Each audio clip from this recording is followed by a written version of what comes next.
I want to take a little bit of time to talk about our discipleship strategy at Living Word and really orient things for parents and then to teachers as well. For parents, our discipleship strategy is to take advantage of the fact that in a small congregational context, we get to be a church family. And so in the learning environment, the student to teacher ratio is incredibly positive as we're able to have multiple adults engaged with the learning and faith formation of kids. This is something that I've experienced to some extent. It's something a lot of churches are really very intentionally focusing on, is an older model of Christian education where we're affirming the family as the primary place for faith formation. And the church then, their responsibility is to come alongside the family, to support the family, and to cultivate that healthy discipleship for kids and for families, not just from infancy to childhood, but childhood to youth and youth into adulthood and adulthood into further maturity as people move into leadership roles within the congregation. This is a lifelong discipleship process that we're looking to want to be intentional about, even as we understand that this is sort of an organic outgrowth of the congregation. Nonetheless, a lot of the curriculum that's out there is based on this assumption of the K through 12 education system, which has been around for 100 years going strong and is sort of a taken for granted facet of education for us in the United States. But it's only 100 years in the face of 2,000 years of church history. And as congregations were burgeoning with Sunday schools, I'm thinking about the 40s and the 50s, where you had classrooms across the age spectrum with many kids in each of those classrooms. That's gone away. That is a distinct minority of congregations. And it's over 80% of churches that are 80 people and less. That number's definitely higher post-COVID. We don't know how high that is yet, probably 85%. So having a small congregation where you've got a limited number of kids with an array of ages that's somewhat skewed or there's a gap in there is very common. And so many churches are going back to the basics of the early church and having an intergenerational model that really embraces the family and sees the family as sort of the core of the core institution for faith formation, but then sees the congregation as an opportunity for people to come and wrap around families and support them and be part of the discipleship with kids that way. So a number of curriculums have taken this cue. So you see this really coming to the fore probably about 10 years ago, and now there's more and more curriculums that are being redeveloped and revamped in order to meet this need of many small congregations that are doing this, and not out of it being a liability, but out of an advantage for some of the benefits that come with having the range of ages and the differences in maturity together in the same room. We're using Enduring Faith curriculum, which was redone in 2019, and it's really nice because it's flexible. It's built around this notion of having the kids work through stages. So you got your young early childhood, and it's about knowing the Bible, knowing the basics about the stories of the Bible, growing, those that are coming in at an elementary level and kind of putting the pieces together in context of the Bible accounts. With youth going more of the defending and explanation of faith. And then as they become adults, showing, being able to be in a place where they can explain and articulate the Christian faith and defend it and teach it to other people. And this continues then through adulthood as we as adults continue to mature spiritually into the leadership of the congregation. Again, the congregation being the mode of discipleship as it's revealed in the New Testament. And this curriculum really captures that. It's Christ-centered, it's Bible-based, which is absolutely crucial for us. But it affirms this place of the home as the primary location of faith formation, and that the church is a place to be supporting that. Looking for something that's simple and adaptable, flexible for what it is that we're facing. So the way that this works is really nice to have something called one-room classroom. And so if on a Sunday I've got 3, 4, 5-year-old, well, that's very straightforward. A K through 12 curriculum, if you have it on hand, a lesson is going to be able to be oriented in scope to handle those age ranges really well. Now, if you've got a 4 and 5-year-old and you've got an 8-year-old and you've got a 16-year-old, Now things get to be a little bit more complicated and difficult. And this is what I really enjoy about Enduring Faith and other curriculums that are going this route, is that they have a guide that will give learning cues to be able to work through each of the lessons depending on what the age groups are that are possible that are there in that setting. So each of the lessons is built around sort of this launch, learn, live, leave model. And so there's an activity to kind of get people into the story of the Bible, an activity that pulls them in. And then there's that learning, kind of engaging with the text and asking questions about the text. The live, talking about how it is that this applies, and really dealing with that in different ways with active learning activities with the different age ranges. And then leaving, what the take home is going to be. And really having that follow-up with families and have a resource that can go home with the kids so that when they get home, they're having a conversation with their parents about their faith. That is something that's so helpful and important to normalize kids and parents talking about their Christian faith so that they build that relationship and that trust to have those conversations. Because as a parent, you are the most influential person spiritually in the lives of those kids, and that's going to be the case for an awful long time. And so we want to make the most of this opportunity and normalize that recurring conversation week to week in the life of the congregation. So I really appreciate that they've got the learning activities that are geared towards different age groups. I appreciate that it works. You got all of them in the same classroom setting. They've got an array of activities, so you can kind of use a Socratic method to engage the young kids up to the oldest kids. And you start with some of the basic factual questions, comprehension questions. And then you might ask a question or two that involve a little bit more fitting the pieces together. And then some more of those complex why questions and putting the pieces together for the older kids and getting into youth. And you can do that with the kids in one room if that's working. You can also take opportunities to break the kids off at some point, halfway into the lesson or earlier, to be able to do learning activities separate from each other. And that's really great. And we would have a capacity to do that. That's what we want to be able to do. And that's really great. It's also really good because the reality is that Sunday attendance, the culture of Sunday attendance has really changed. And we don't like how this has changed, but that doesn't change the fact that it has changed. And you have, for all that's competing for time on Sunday, you got a lot of folks that will not be attending consistently. So how is it that you keep kids on track with their discipleship through the course of their time in discipleship and instruction in the church?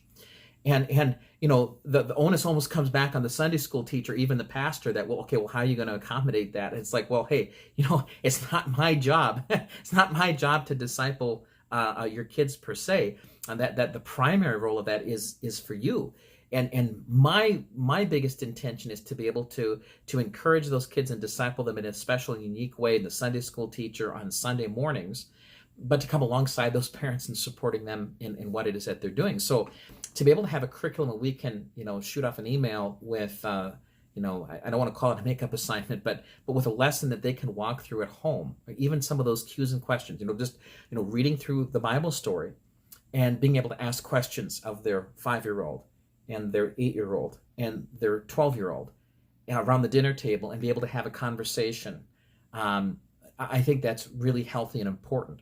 We're not going to be bent out of shape and resentful that, they're not coming to church every single Sunday. No, we're going to do everything we can to support families where it is that they're at. We're going to encourage people to be regularly worshiping in a church, that's important. It's crucial for the nourishment of our faith. But nonetheless, to have that capacity and flexibility that means the realistic expectation that, there's some changeover with folks. And the other thing, too, is that you got folks that are visiting. You got to be ready to kind of match up with the different age ranges that are there and be able to meet that. This is something that has informed our programming as well. And for now, our adult Bible study time on Sunday mornings is a little bit separate and distinct, because we want to make sure that we give the maximal opportunity for our adults to be invested in the kids where they can, and to really be able to focus on getting to doing that really well. And as we get the handholds on this, there's going to be an opportunity to overlap adult and kids and youth studies totally, or to continue to have a little bit of that distinction between those times so we can maximize the opportunity for adults to serve in teaching with those kids and have more than one adult that is there interacting with those kids and make it a high value circumstance that way. So it's informing some of our programming decisions that way. Another example is it gives us tools for working through our Wednesday night discipleship, so that if we've got something that's adult oriented on Wednesday nights, that we also have something that's going to work really well and reinforce some of those things that are getting taught on Sunday are coming up the following Sunday, and be able to make the most of those opportunities and get the kids excited or reinforce some of those lessons along the way. And so it's allowed us to really think critically about what we can do with Wednesday nights and meeting the needs of sometimes some adult conversations with parents, and sometimes conversations that are going to be more germane to sort of a mix of generations. So all that to say, our programming still reflects a distinction in age groups, but that is not the same as looking to maintain this artificial division. Some churches going so far as kids and parents worshiping separately. We don't want that to happen. We want families worshiping together. We want families being discipled together, even as we recognize that there's some opportunities to kind of hone in on one front and another. And this allows for us to do that. And you see that reflected in sort of our programming model that way too, in terms of our discipleship. I think the second place that you see this being influential is the selection of the curriculum. We've talked about that already. And you'll continue to see this as we're selecting what it is that we're going to be working through. What I'm interested in as a pastor is looking and not saying, okay, well, we're trying to get everyone to sort of this arbitrary threshold. I think setting goals, learning goals, and objectives developmentally for kids and their faith formation is really positive, really good. But even as adults, we want to see continual growth, that we're continuing to mature in the Christian faith, and that we're looking for things that have just a little bit of stretch in them to really challenge us and get us excited to really be digging into God's word and applying God's word in our life that way. Facility-wise, this is something that really informs what it is that we're doing with our facility. We want to be able to accommodate not just having kids divvied up all over the place, but the capacity for them to move around, have as many flexible options as we can. For some things, it's going to make a lot of sense to have a lot of disparate groups throughout the church building, and other times we're all going to want to be generally close together. It also allows for a lot of necessitates a lot of thoughtfulness about flexibility in terms of movement for kids during the service and after the service, and during their classes and after their classes. And so everything we can do to maximize our facility capabilities and flexibility in being able to meet our discipleship needs is crucial. And so this is part of that project in the South Wing, to see that we get the nursery updated so that it's clean and adequate, and that we get access way to an overflow, so that if we have more kids, that we can do that.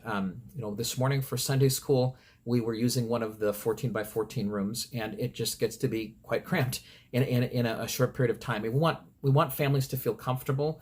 We want people to feel like they're coming into a space that's inviting and safe. And that's really, really important when we're talking about discipling families. So anything we can do to our facility to enhance that experience is something that's I think very important, because we want families to feel comfortable engaging on a different level than maybe they're used to. And maybe they're used to, I'm sure there's a lot of people that are coming from a background where, if they've been part of a church or haven't been part of a church, it's like send the kids away and they come back and they're asking these questions, and I don't know what to say. I don't even know where to start with this. That's an uncomfortable place to be. And we want to do everything we can for those distractions to go away, so that we can give parents the confidence to engage with their kids and have those conversations as they take their charge seriously in parenting and again, shaping their faith. So we want to have flexible spaces that are oriented to being able to teach kids of multiple age ranges and in multiple settings and multiple arrangements, so we can continue to be flexible as we work through whatever it is that makes sense. If we were to do otherwise, the ministry would serve the program instead of the program serving the ministry. And I think that's a trap a lot of churches can fall into. Is, well, why do you have a Sunday school? Because you're supposed to have a Sunday school. Why? Why do we have an education program? Because it's something that we need for helping to shore up the doctrinal understanding of people and their understanding of Scripture. Okay, that's honing in. And as you start to identify those things and say, hey, discipleship is more than just pumping them full of knowledge and inoculating them from the future. Then you start to realize that there's a positive vision for discipleship from toddler all the way through adulthood that we can buy into, that can kind of guide some of these decisions. And that's what we're doing. That's what we're working through.